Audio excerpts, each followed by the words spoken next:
हमारे घरों और इंडस्ट्रीज को चलाने वाली खतरनाक हाई करंट्स को आखिर मापा कैसे जाता है।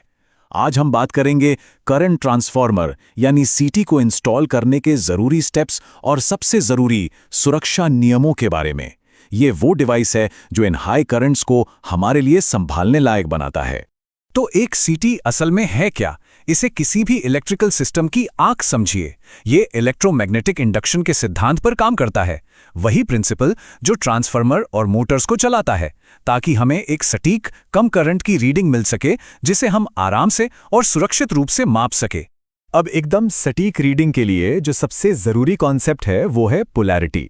आसान भाषा में कहें तो हमें ये पक्का करना होता है कि करंट सही दिशा में बह रहा है, और ये सब कुछ बस कुछ आसान से निशानों को समझने पर टिका है। देखिए ये निशान कितने सीधे साधे लगते हैं, है ना? P1 और S1, पर यकीन मानिए ये आपके इंस्टॉलेशन के लिए एक नक्शे की तरह हैं। इन्हें सही से समझना ही कामयाबी की पहली सीढ़ी है। तो ये तस्वीर ना सीटी के दो हिस्सों को एकदम साफ साफ दिखाती है।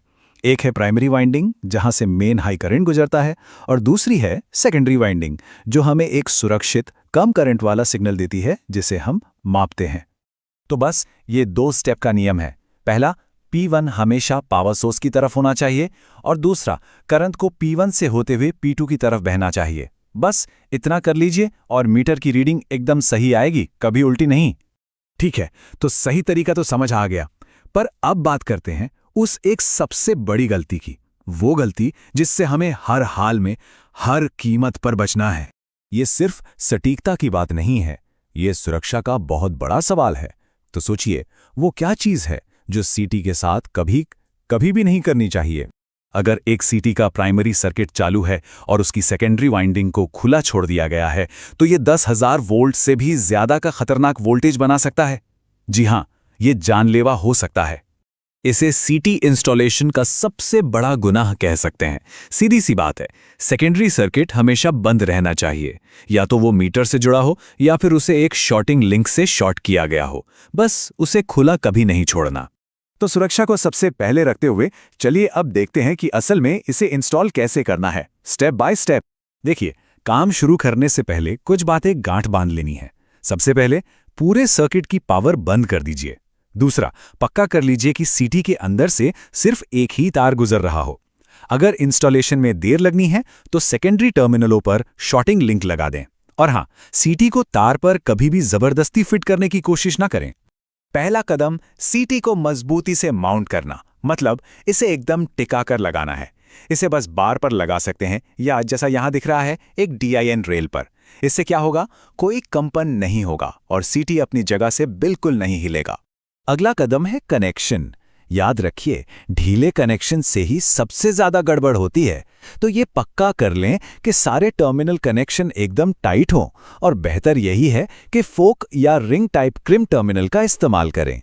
अब जरा यहां देखिए, प्लेसमेंट से कितना फर्क पड़ता है। सबसे अच्छी परफॉर्मेंस के लिए तार को सीटी के बिल्कुल बीच से सीधा गुजरना चाहिए, जैसा बाईं ओर दिखाया गया है। इससे सबसे सटीक सिग्नल मिलता है। और आखिरी और सबसे जरूरी इलेक्ट्रिकल स्टेप, ग्राउंडिंग। सीटी की सेकेंडरी वाइंडिंग को एक सिंगल पॉइंट पर ग्राउंड करना ही करना है। ये एक बहुत ही जरूरी सुरक्षा उपाय है जो उपकरण और इंसान दोनों को किसी भी खतरनाक वोल्टेज से बचाता है।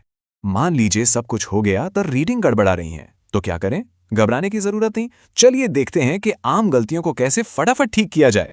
तो मजे की बात यह है कि ज्यादातर प्रॉब्लम को ठीक करना बहुत आसान है। जैसे अगर रीडिंग नेगेटिव आ रही है, इसका मतलब लगभग हमेशा यही होता है कि पोलैरिटी उल्टी हो गई है। बस मीटर पर S1 और S2 के तारों को अदल बदल दीजिए और काम हो गया। अगर रीडिंग 0 है तो पावर बंद करके कनेक्शन चेक कर लीजिए। तो देखिए, ये नियम कायदे तो अपनी जगह है, पर असली चीज है कॉमन सेंस। हर इंस्टॉलेशन थोड़ा अलग होता है, उसके अपने खतरे होते हैं। इसलिए सबसे जरूरी टूल है आपकी अपनी सावधानी और सतर्कता। निर्देश तो साफ होते हैं, पर क्या उनका इस्तेमाल समझदारी से किया गया? ये सवाल हमेशा